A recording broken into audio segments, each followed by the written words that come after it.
Salam alaikum les filles, j'espère que vous allez toutes bien aujourd'hui. Moi ça va, alhamdoulilah, je suis ravie de vous retrouver pour une nouvelle vidéo. Et dans cette vidéo, il y aura deux recettes. Donc premièrement, en recette de mahencha au poulet, juste excellent. Et ensuite, un petit dessert, je vais vous proposer une recette de gâteau super simple. Parti, on va commencer avec la recette salée, donc les mahencha. Donc les mhencha, c'est des petits roulés feuilletés. Vous allez voir, c'est trop bon, vraiment. Je vous recommande de tester cette recette. Donc dans une poêle, je viens mettre un petit peu d'huile d'olive. Je rajoute un oignon haché avec 2 gousses d'ail. Et je vais laisser fondre le tout. Je mets un peu de sel, parce que j'ai remarqué que quand je mets le sel, je trouve que l'oignon, il fond plus rapidement et mieux. Du coup, pendant ce temps, je vais venir découper mon poulet. Donc je vais faire des petits dés de poulet que je vais ajouter à mes oignons seulement une fois qu'ils auront bien fondu. Et ensuite, je vais venir mettre à tremper mes vermicelles chinoises, donc dans de l'eau bouillante. Voilà, vous laissez tremper vos vermicelles pendant environ 5-10 minutes. Ensuite, je vais donc venir ajouter mon poulet une fois que mes oignons sont devenus translucides et je vais venir épicer. Donc j'avais déjà mis le sel, je vais venir ajouter du poivre. Je vais ajouter également un petit peu de curry. Voilà, ça donne un bon goût, je trouve, avec le poulet. On ajoute du paprika doux. Et pour finir, j'ai ajouté un mélange d'épices spécial poulet. C'est un sachet que j'ai acheté directement en épicerie et je trouve que ça donne vraiment un petit goût en plus dans mes recettes. Voilà, donc là on a mis les épices. Ce qu'on va faire, c'est qu'on va rajouter juste un petit fond d'eau et on va laisser la viande cuire tranquillement, le tout cuire tranquillement en fait. Si vous voulez, à ce stade, vous pouvez ajouter des petits poivrons ou quoi, mais moi je voulais vraiment rester sur la base de poulet, curry, vermicelle.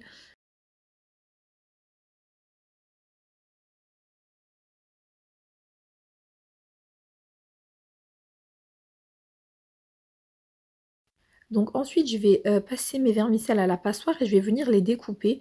Donc les mettez pas comme ça directement, sinon ça va être beaucoup trop long et quand on va croquer dans la hencha, en fait, ça va être désagréable à manger. Donc vraiment, découpez-les quand même un petit peu et on les ajoute dans la sauce. Donc là, on mélange le tout, on laisse cuire un petit peu, mijoter quelques minutes. Et voilà, la farce est prête, hein. Franchement, pour finir, j'ajoute une poignée pardon, de persil frais.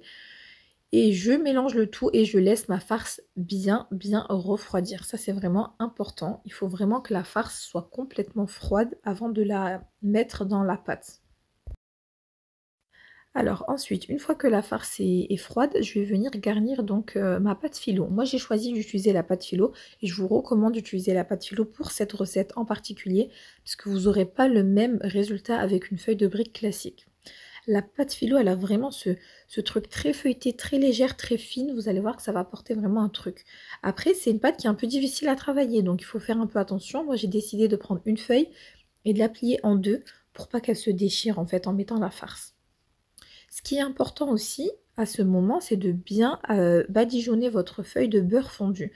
Voilà, ça va éviter que votre pâte se brise, tout simplement se craque au moment où vous allez venir rouler. Donc comme vous voyez, je viens disposer un un petit trait en fait de farce. Ne faites pas trop épais vraiment. Et ensuite, on va venir rouler tout simplement notre mhencha. En fait, je ne sais pas comment on dit en français, mais c'est un roulé, voilà. Mhencha, je pense que ça veut dire rouler en arabe. Du coup, voilà, on va venir rouler délicatement. On rajoute un petit peu de beurre de temps en temps quand on voit que c'est un peu sec, un peu fragile. Et ensuite, on va donc rouler en escargot notre mhencha. Et pour la cuisson, vous allez venir le mettre sur une plaque avec du papier sulfurisé. Et vous allez donc, bien s'il faut mettre un petit peu de beurre dessus, si vous voyez que c'est sec, vous en mettez. Mais moi, j'en avais mis là, donc il n'y avait pas forcément besoin d'en rajouter. Et je vais donc l'enfourner dans un four bien chaud, 180 degrés, environ 20 minutes. Voilà.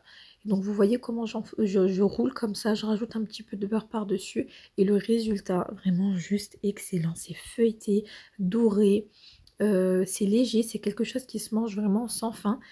Tout le monde a aimé, je vous recommande de tester. Vous voyez, c'est joli aussi. Vous pouvez rajouter des petites rondelles de citron si vous voulez que ça fasse plus joli en termes de présentation. Moi, là, j'étais pas chez moi, je l'ai amené chez la famille. Du coup, on l'a mangé tous ensemble. Mais voilà le résultat final un petit peu de mes hincha. Franchement, top. C'est vraiment une recette pour moi de base. Vous pouvez aussi le faire façon fruits de mer, c'est excellent aussi. Et voilà, on va donc passer à la recette salée. J'ai décidé de faire un gâteau familial, voilà, qu'on a mangé en famille. Donc c'est tout simplement un gâteau à la crème et à la fraise. Donc ça va être un gâteau que vous allez pouvoir vous ensuite mettre, ce que vous voulez comme fruits, de l'ananas, des framboises et cetera. Moi je vous donne la base. Donc vous allez prendre, votre bol et vous allez mettre 5 œufs. Voilà, on va mettre 5 œufs et on va rajouter directement par-dessus 125 g de sucre, pardon. 125 g de sucre, OK, et là vous allez mettre à fouetter. Donc là, vous laissez fouetter franchement pendant au moins, 6-7 minutes, vous faites votre vie. Moi, je suis partie laver la vaisselle clairement en attendant, jusqu'à ce que vos œufs, ils vont carrément tripler de volume et ils vont blanchir. Vous voyez? Là, c'est juste les œufs et le sucre et regardez ce que j'ai obtenu, vraiment une crème très blanche, très mousseuse, au bout de, comme je vous ai dit, 6-7 minutes. Voilà, vous laissez vraiment le temps qu'il faut, même si c'est 10 minutes, on laisse. Et ensuite, la dernière étape de la recette, c'est donc d'ajouter la farine. Vous allez venir la tamiser, 125 g de farine, et vous mélangez doucement. Vous voyez, là, je vous montre la vraie vitesse. Je n'ai pas accéléré pour vous montrer le mouvement que je fais. C'est que je viens mélanger doucement, et surtout, je prends bien le bas de mon bol. Je racle bien le bas, en fait. Parce que la farine, elle risque de retomber en bas et de vous faire des grumeaux. Donc là, pareil, on prend vraiment le temps qu'il faut. On mélange délicatement. Dans cette recette, il n'y a pas de levure chimique. C'est vraiment la génoise classique. Œufs, sucre, farine et basta. Et franchement, vous allez voir, vous allez obtenir une génoise bien moelleuse, aérienne, pas du tout compacte en fait. J'en profite les filles pour vous remercier pour tous vos messages et vos commentaires sous mes dernières vidéos, notamment la recette d'M-Semaine. J'ai déjà eu des retours photos et tout, comme quoi vous avez refait, que la recette elle est super, comment ça me fait trop plaisir et comment ça me motive. Je vous jure, quand vous mettez un commentaire, vous mettez un like, ça me motive à voilà, être régulière et tout. Franchement, merci, merci, merci, ça me fait trop trop plaisir. Et voilà, il y a eu des personnes aussi qui ont dit: «Ah mais nous, on n'est pas des filles et pourtant on aime bien les recettes et tout». C'est vrai que j'ai l'habitude de dire les filles parce que voilà, c'est quand même une majorité de filles qui regardent mes vidéos. Mais bon, je sais bien sûr qu'il y a des hommes aussi qui cuisinent et cetera. Donc c'est vraiment une habitude que j'ai, c'est tout. Donc voilà, mais merci à tous en tout cas pour vos, messages de soutien. Donc ensuite, une fois que j'ai bien mélangé, vous voyez, il n'y a pas de grumeaux, il n'y a rien, je vais venir mettre dans un moule. Donc le moule, il doit pas être trop grand, c'est environ 20 centimètres. J'ai mis du beurre et de la farine, j'avais pas de papier sulfurisé. Du coup, j'ai un peu galéré à démouler, vous voyez, ça a légèrement un peu collé, enfin, fallait bien que je décolle les bords, mais bon, ça va, ça a pas trop accroché. Et du coup, on obtient une génoise vraiment, qui a bien gonflé, qui est pas, comme je vous ai dit, sec, qui est pas du tout, dure ou quoi. Et je vais venir la découper en 2. Je vais la laisser bien refroidir avant de la démouler, j'ai oublié de vous le préciser. Passer à la préparation de la crème. Donc là, je vais vous donner la crème que je fais tout le temps et qui fonctionne très très bien. Donc j'ai mis 2 briques de crème liquide entière à 35% de matière grasse. Je vais venir les fouetter et je vais venir ajouter 250 g de mascarpone. Voilà, tout simplement. Ensuite, je vais sucrer, vous sucrez en fonction de votre goût. Le secret pour réussir votre crème chantilly, crème mascarpone, c'est simple. Votre saladier, il doit être bien bien froid. Le fouet là, vous voyez, du bol, je l'avais mis au congélateur carrément.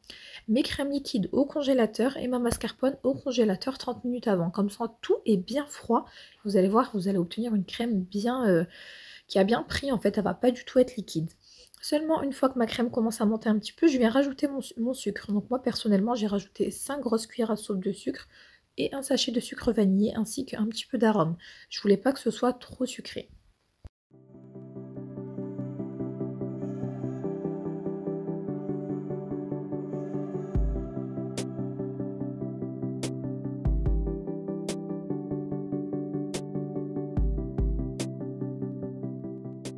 Et voilà la crème que j'obtiens. D'ailleurs, cette crème, c'est une crème que j'utilise également pour faire des verrines, pour faire plusieurs sortes de desserts différents. Voilà, gardez-la vraiment base, crème liquide, mascarpone, sucre et arôme vanille. Vous allez voir, elle est très bonne.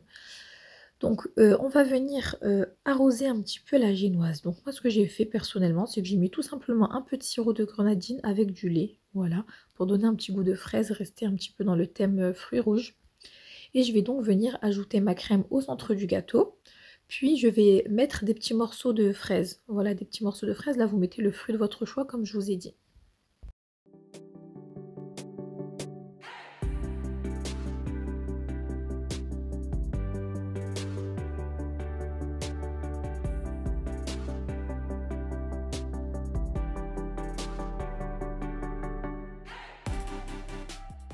Donc à la décoration, comme vous savez, je suis pas la plus forte en décoration de gâteaux ou même en déco tout simple de nourriture. Clairement, pour celles qui me suivent et tout depuis longtemps. Donc là, je sais pas, j'avais envie de faire un truc genre un effet avec la poche à douille.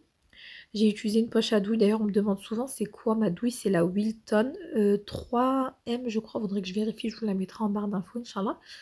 Et voilà, je me suis lâchée, j'ai mis beaucoup de crème et tout. Après, je me suis dit, mais franchement, t'as mis trop de crème. À la fin, je regardais mon gâteau, j'ai dit, mais c'est quoi ça? Il y a trop de crème. Mais bon, c'est pas grave, j'en avais, j'ai dit, je vais l'utiliser, quoi. Du coup, dites-moi, vous en pensez quoi et tout. En termes de déco, c'est vrai que je savais pas trop quoi faire. J'ai rajouté des petites fraises par-dessus. Puis j'avais des Kinder, j'en ai mis un peu pour faire joli. Je voulais rajouter des paillettes. Après, j'ai dit, non, vas-y, c'est trop. Et voilà, mais au final, en termes de goût, il était très bon. On l'a savouré tous ensemble en famille, en fin de soirée, avec un bon verre de thé à la menthe. Franchement, il n'était pas trop sucré et léger en fait, vraiment léger. Il restait qu'une part pour vous dire, il restait juste une petite part, on avait tout mangé. Voilà, il passe bien. C'est pas un gâteau lourd en fait, voilà. C'est vraiment un gâteau léger.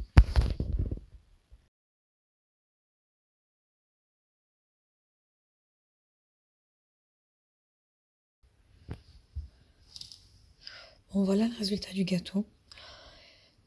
Je sais pas, vous en pensez quoi? J'ai mis trop de crème. Bon, clairement, je suis pas la plus forte en déco, mais bon, voilà, j'ai fait avec mon cœur. Je vais le mettre au frigo. Du coup, voilà, on arrive à la fin de la vidéo. J'espère qu'elle vous a plu. En tout cas, moi, c'est avec grand plaisir que je vous repartage mes recettes. Je vous repartage tout ça. Et comment ça me fait plaisir quand vous mettez un commentaire ou un petit like ou quoi et que je vois que vous êtes là, en fait, que je fais pas tout ça pour rien. Ça me motive trop à vous partager encore plus. Regardez le gâteau. Juste là, ça me donne envie. Bref, gros bisous.